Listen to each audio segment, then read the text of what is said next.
اشتباكات في ميدان التحرير مش انا. مش كده والنبي؟ النقطة الأولى بس أقول نقط سريعة. النقطة الأولى اسمك إيه الأول؟ اسمي غادة. النقطة الأولى بخصوص المواطنة المصرية طبعا زي ما انتم شايفين. بخصوص حضرتك قلت القانون بياخد مجراه مع حسني مبارك. حضرتك ما عقبتش خالص على المحاكمات العسكرية بتاعت المدنيين الثوار، أكثر من تقريبا 10,000 واحد اتحاكم أمام المحاكم العسكريه، وحضرتك اكيد كمحامي تعرف المعايير اللي بتتاخد في المحاكم العسكريه ان اي ادانه ممكن تكون دليل ضد الشخص. ده السؤال الاول، احب اعرف تقييم حضرتك عليه ايه. السؤال الثاني بالنسبه للتمويل الاجنبي، انتوا عملتوا تحقيق كامل على المنظمات حقوق الانسان اللي بتاخد تمويل اجنبي. انا عايزه اعرف ليه ما عقبتوش عن الجيش اللي بياخد 1.3 بليون باوندز من دولار من امريكا. السؤال الثاني بخصوص نفس الموضوع برضه، احب اعرف ليه منظمات حقوق الانسان اللي في مصر ديت لو ما خدتش تمويل من بره، هل مثلا المجلس العسكري هيديها تمويل عشان ترصد الانتهاكات اللي هو بيعملها ولا ايه؟ مش فاهمه. ده السؤال الثاني. السؤال الثالث برضه سريعا، دايما بتتكلموا على الطرف الثالث، وحضرتك اتهمتني في اللندن سكول اوف ايكونومكس ان انا واحده من الطرف الثالث، فاحب اعرف مين الطرف الثالث. اوكي. انا ماليش اي ملح حسابيه على فكره. خلاص الاسئله على الباقيين بقى. لا بس انا قلت لكم سريعه بس ماشي. الحاجه الثالثه احب طبعا اسفه، احب اعرف برضو ازاي حضرتك ازاي خطه حضرتك انك تطهر المؤسسات المصريه في الخارج، في الداخل وفي الخارج. يعني هنا عندنا السفير استاذ حاتم الحقيقه عنده يعني سيرته الذاتيه تشرف، كان مساعد ابو غيط. وطبعا مش هتكلم عن الناس اللي في مصر، من ضمنهم طبعا المشير نفسه اللي بقاله تقريبا 20 سنه في وزاره الدفاع. عايزه اتكلم على موقف حضرتك من تصدير الغاز بثلث الثمن لاسرائيل، وموقفك من اتفاقيه السلام مع اسرائيل، ما تسمى باتفاقيه السلام مع اسرائيل. الحاجه الاخيره بس معلش كملي. الحاجه الاخيره حضرتك اتكلمت عليها، حضرتك ما ردتش على سؤال الزميل. انا اصلا كنت طلعت من المحاضره لان كنت وصلت لاخر الحقيقه في لندن سكول اوف ايكونومكس.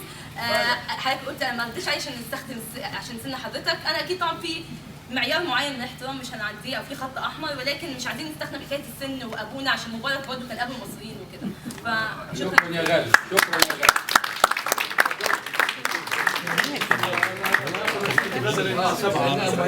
لا مهمة وسبع نقاط فمحتاج أرد عليها في النقطة يعني. أولا أستاذ غدا، القانون يأخذ مجراه ولا زلت أقول القانون يأخذ مجراه، وأنا صاحب القضية رقم 115 لسنة 1990 أمام المحكمة الدستورية العليا بإلغاء نص المادة السادسة من قانون الأحكام العسكرية اللي يتيح لرئيس الجمهورية أن يحيل أي مواطن في أي قضية ولو بعد بدء نظرها أمام المحكمة المدنية إلى القضاء العسكري. وجاهدنا مع المجلس الأعلى للقوات المسلحة من فبراير 2011 إلى نوفمبر 2011 لما أصدر قرارا إجماعيا من المجلس بإحالة جميع الموجودين تحت يد النيابة العسكرية إلى النيابة العامة، وأحيلوا للنيابة العامة والمحاكم نظرت في أمورهم وأفرج عنهم جميعا بكفالات مختلفة، مرة بضمان محل إقامته، مرة ب 100 جنيه، مرة ب 10,000 جنيه، كل واحد حسب التهمة الموجهة إليه. أنا لا أعرف التهم، لكن أنا ضد وسأبقى ضد وكنت طول عمري ضد محاكمة أي مدني قدام محكمة عسكرية، فلا يعني يستجوبني أحد في هذا الأمر. القضية موجودة ومنشورة في كتاب أشهر القضايا في التاريخ المصري الحديث، ومرافعتي فيها منشورة أيضا في كتاب أشهر المرافعات المصرية الجنائية والمدنية. فأنا يعني مش جاي النهارده أشتغل في العمل السياسي، ده حياتي كلها وأنا ضد، كنت ولا أزال وسأظل ضد المحاكمات العسكرية. التمويل الأجنبي تمويل الجيش، التمويل الأجنبي للمنظمات الموجودة في المجتمع، منظمات مجتمع مدني أو غير مجتمع مدني أمر، وتمويل الدولة باتفاقيات مع الدول الأخرى أمر تاني خالص. الجيش لا يتمول باعتباره جيش، بيتمول باعتباره الحكومة المصرية اللي طرف اتفاقيات عديدة بينها وبين دول العالم، منها معونة ومنها تمويل ومنها تدريب. فلا يجوز أن نقيس الدولة بمؤسساتها المنظمة القانونية الدستورية على الأفراد والهيئات الفردية. الهيئات الفردية لها قانون اسمه قانون الجمعيات بتديره وزارة الضمان الاجتماعي، ينبغي أن تخضع الجمعيات له، والجمعية اللي ما تخضعش له خلاص تبقى خارج إطار القانون. وده اللي حصل مع هذه الجمعيات حتى الآن. أنا عندنا جمعية بشرف برئاستها اسمها جمعية مصر للثقافة والحوار، اكتشفنا بعد تأسيسها أن أحد الأعضاء المؤسسين ممن لا تنطبق عليهم شروط التأسيس، ولما جت لنا الرساله بهذا جمعنا المؤسسين وكان منهم اخونا ده وقلنا له انت عندك مشكله في شرط تاسيس. الراجل قال انا منسحب، انا مش عايز اعطل نشاه الجمعيه. اتفضلوا بلغنا الحكومه ان الراجل ده انسحب. مش الجمعيه بتشتغل من سنه 2000 الى الان. قانون الجمعيات لما يطبق على الجمعيه تبقى فيه عداله، لما يطبق على جمعيه دون جمعيه زي ما كان بيحصل في عهد حسني مبارك يبقى فيه ظلم. اللي حصل مع هذه الجمعيات كان نوع من غض الطرف. الحكومة المصرية المباركية لأنها خايفة من أمريكا ومش عايز تعمل مشاكل معاه قالت لهم اشتغلوا من غير أذون، اشتغلوا من غير سلطات، اشتغلوا من غير تصريح، فاشتغلوا وهم معذورون في هذا، وهذا سيكون دفاعهم أمام المحاكم. لو كنت أنا محامي واحد منهم كان هياخد براءة، لكن ده أمر، والتحقيق وتطبيق القانون في التحقيق أمر مختلف تماما. مسألة عايزة نظر دقيق مش نظر مستعجل. من أين تمول المنظمات؟ تمول من كل حتة، تمول من الأهالي، تمول من الأفراد، تمول ممن سيستفيدون من هذه الخدمات لأن قروش قليلة. لا من فضلك يا غالي. مش هقول بس تعقيب بس. أنا لم أقاطع حضرتك. أنا لم أقاطع حضرتك. أنا لم أقاطع حضرتك فلا تقاطعيني. تفضل. تفضل. المنظمات من أن تمول، منظمات في كل الدنيا بتمول من المستفيدين من خدماتها، ويستطيع المصريون أن يمولوا منظماتهم إذا كانوا عايزينها، مش عايزينها تقفل. إنما أن تمول بتمويل أجنبي غير مشروع قانونا هذا لا يجوز، ومصر بلد بتحترم نفسها ومش هتسمح في المستقبل لحد إنه يتمول بالطريقة دي. اللي عايز يجي يشتغل في مصر يشتغل طبقا للقانون المصري، مش عايز يشتغل في حته ثانيه. مصر مش هتسمح لحد ان يعمل خارج اطار القانون ولو كان مصريا زي الاستاذه غاده، ما حدش هيشتغل خارج القانون ولو كان مصريا. الامر الثالث حضرتك سالتيني مين الطرف الثالث؟ انا لو كنت اعرف مين الطرف الثالث كنت اقول لك، لكن انا ردا على انواع الكلام الذي سمعته اللي وصفه الاخ الدكتور كمال الباوي لا احب ان اصفه، شاورت عليهم، ولو حدث الان كده هشاور عليهم برضه، مش محتاجه الكلام يعني.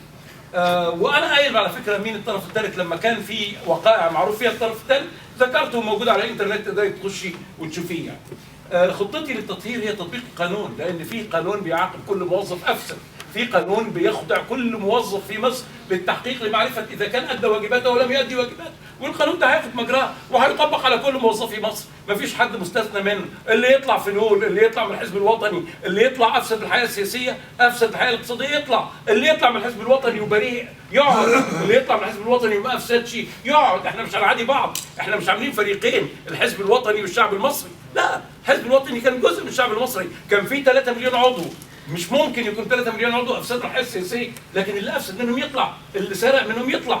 ده خطتي للتطهير، ودي تنطبق على وزاره الخارجيه ووزاره الداخليه ووزاره الحربيه، عشان ما حدش يسمع بلغه اخرى، يعني العسكريين، يعني الجيش، يعني المجلس الاعلى للقوات المسلحه، يعني كل واحد لابس كاكي او لابس اسود، كله هينطبق عليه القانون وكله هيخضع لحكم واحد، اذا كنت انا مسؤولا، اما اذا لم اكن فربنا يسهل لمن يكون مسؤولا سواء ان شاء الله. توفير الغاز لاسرائيل بموجب اتفاقيه شديده الغبن لمصر لا يجوز، والمحكمه الاداريه العليا حكمت حكمين بيحددوا سعر الغاز الذي يجب ان يباع به طبقا للاسعار العالميه، وحكومه مبارك لم تنفذه. الحكومات الحاليه من اول عصام شرف الى الان بتتفاوض ولسه ما وصلتش النتيجه، لانه طبعا المفاوضه مع اخواننا في اسرائيل تعرفونها بالسنت والسحتوت وبالمليم، طب النهارده سنت بكره سنتين بعد بكره 5 سنت، الحكايه كده بتاخد وقت، لكن نحن في مصر بعد الثوره لن نبيع متر مكعب واحد من الغاز باقل من ثمنه، ولن نسمح لقوى الغدر اللي بتفجر الغاز كل يوم، فجروه 12 مره في 12 شهر، لن نسمح لها بان تقضي على التزامات مصر الدوليه. التزامات مصر الدوليه ستوفى بما يؤكد حقوق مصر فيها ماليا واقتصاديا وسياسيا، وده نفس الشيء بالنسبه لمعاهده السلام، في معاهده بيننا وبين اسرائيل لها شروط، إذا استقاموا هنستقيم، لأن القرآن الكريم بيقول يا أيها الذين آمنوا أوفوا بالعقود، وبيقول أوفوا بالعهد إن العهد كان مسؤولا، وبيقول فما استقاموا لكم فاستقيموا لهم، إذا استقاموا لنا احنا مستقيمين لهم. إذا حصل لخبطة بيننا وبين بعض آلاف الوسائل اللي نحصل بها على حقوقنا، بالتفاوض بالقوى الدولية، بالضغط عليهم، بتقديم كروت وتأخير كروت، هذا كله نحن بارعون فيه ولا نحتاج فيه إلى معونة من أحد. موضوع السن الحقيقه ما قلتش ان انا اتضايقت من الكلام عشان اسباب السن، ولا قلت لك ان انا تسمعيني ان انا اكبر منك، انما انا ذكرت انه في اعتبارات وجودي واعتبارات عدم الكلام بالطريقه التي لا تليق مع من هو اسن منك. أو أسن منه، في آداب وأخلاق والتزامات وقيم نحن نتبعها في بلادنا العربية والإسلامية كلها، ما ينفعش واحد يخرج عنها. إحنا بنقابل قسيس في الشارع بنقول له يا سيدنا، إذا كان أبونا بنقول له أبونا، إذا كان أسقف بنقول له يا سيدنا، إذا كان واقف مش لاقي مواصلة بنركبه معانا، وده أدب الأخلاق المصرية العادية. ما ينفعش. أنا لما رحت الكنيسة في إسنا، أقدم كنيسة في مصر مبنية في القرن الأول الميلادي، استقبلني وضيفني 6 فيها من قساوسة، منهم 2 أساقفة، وهذا كرم منهم، مش لأنهم هينتخبوني ولا انهم بيحبوني كمرشح، انما لان دي الاخلاق المصريه. فانا ادعو ابنائي وبناتي واخواني واخواتي الى التزام الاخلاق المصريه. اللي مش عاجباه الاخلاق المصريه يقول يا جماعه انا مش هلتزم بيها، واحنا حرين بقى نقبل او ما نقبلش.